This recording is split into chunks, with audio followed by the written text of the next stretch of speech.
Sir এই prostate বড় হবার ক্ষেত্রে কি কোনো সার্জারি করা হয় কিনা বা ট্রিটমেন্ট প্রসিডিউরটা আসলে কি? আমরা আসলে এই প্রোস্টেটের যে বৃদ্ধি সেটা ট্রিটমেন্টের জন্য আমরা কয়েক ধাপে ট্রিটমেন্টটা করি।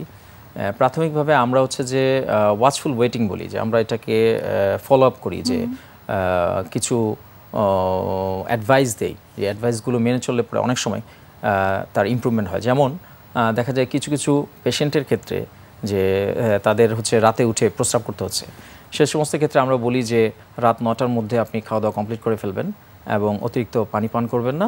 সেক্ষেত্রে দেখা যায় যে যেটা নকচুরিয়া সেটা হয়তো কিছুটা কমে গেল। আবার কারো কারো আছে যে বেশি পানি খাওয়ার একটা টেন্ডেন্সি থাকে, যে বেশি পানি খেলাম, তো সেক্ষেত্রে আমরা বলি যে দৈনিক 2.5 থেকে 3 লিটার পানি খাবেন, এর বেশি পানি খাবেন না। এবং ক্যাফিনযুক্ত খাবার, চা, কফি বা সুইটেন এজেন্ট, এইগুলো খেলে পরে অনেক সময় যে প্রস্রাব করার প্রবণতাটা বেড়ে যায় রাতের বেলা, এগুলো অ্যাভয়েড করতে আমরা বলি। This are called watchful waiting or expectation. কি কি বিষয় রয়েছে, কি কি বিষয় মেনে চলা উচিত এই প্রোস্টেটটাকে ভালো রাখার জন্য? স্যার প্রোস্টেটের যে বৃদ্ধিটা সেটা যদি আরেকটু বিস্তারিত আমাদেরকে বলতেন। প্রোস্টেট বৃদ্ধিজনিত সমস্যায় আমাদের কতগুলো মডালিটিস অফ ট্রিটমেন্ট আছে, যেটা বলছিলাম যে এটা হচ্ছে ওয়াচফুল ওয়েটিং, যেটা বললাম যে যা আমরা আলোচনা করলাম।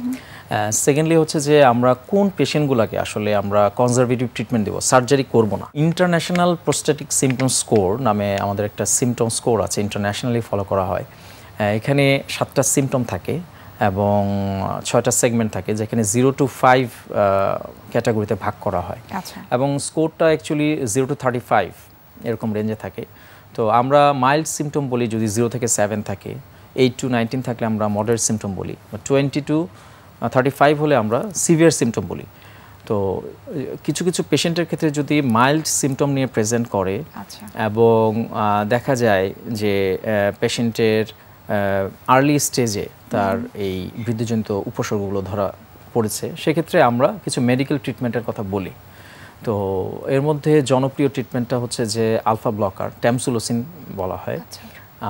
সেকেন্ড হচ্ছে যে অনেক সময় আমরা ফিনাস্টেরাইড বা ডিউটেরাস্টাইড, যেটাকে বলা হয় 5-alpha রিডাক্টেজ ইনহিবিটর, এটাও দিয়ে থাকি। অনেকের ক্ষেত্রে যদি বেশি সমস্যা হয় 2টা কম্বিনেশন থেরাপিও আমরা দিয়ে থাকি।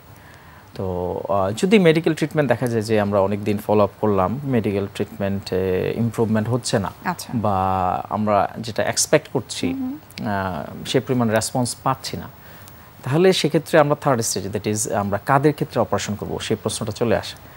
তো আমরা তাদের ক্ষেত্রে অপারেশন করব যাদের ক্ষেত্রে আমরা মেডিকেল ট্রিটমেন্ট দেওয়ার পরেও কোনো রেসপন্স, ওরকম স্যাটিসফাইড কোনো রেসপন্স পাচ্ছি না।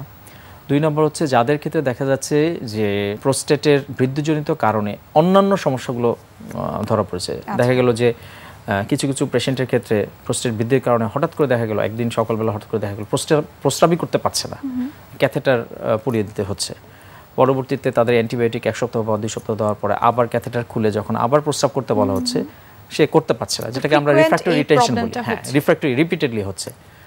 সেকেন্ড হচ্ছে যদি তার বিভিন্ন ধরনের কমপ্লিকেশন হয়, দেখা গেল যে ক্রনিক রিটেনশন আমরা বলি, যে দীর্ঘদিন বা মানে প্রস্রাবের থলিতে যদি প্রস্রাব জমে থাকে, যেটা কোনো ক্রমেই ক্লিয়ার হচ্ছে না, সেক্ষেত্রে একটা ইন্ডিকেশন থাকে যে তাদের ক্ষেত্রে সার্জারি আমরা করতে পারি। 3 নম্বর হচ্ছে যে যদি দেখা যায় যে রেনাল ইনসাফিসিয়েন্সি ডেভেলপ করেছে এই প্রোস্টেটের বৃদ্ধিজনিত কারণে, সিরাম ক্রিয়েটিনিন বেড়ে গেছে, বা দেখা গেল যে প্রোস্টেটে বারে বারে ইনফেকশন হচ্ছে, বা দেখা গেল যে মূত্রথলিতে পাথর হয়ে গেছে, এই যে কমপ্লিকেশনগুলো যদি ডেভেলপ করে, উপর ভিত্তি করে আপনারা সার্জারি ডিসিশন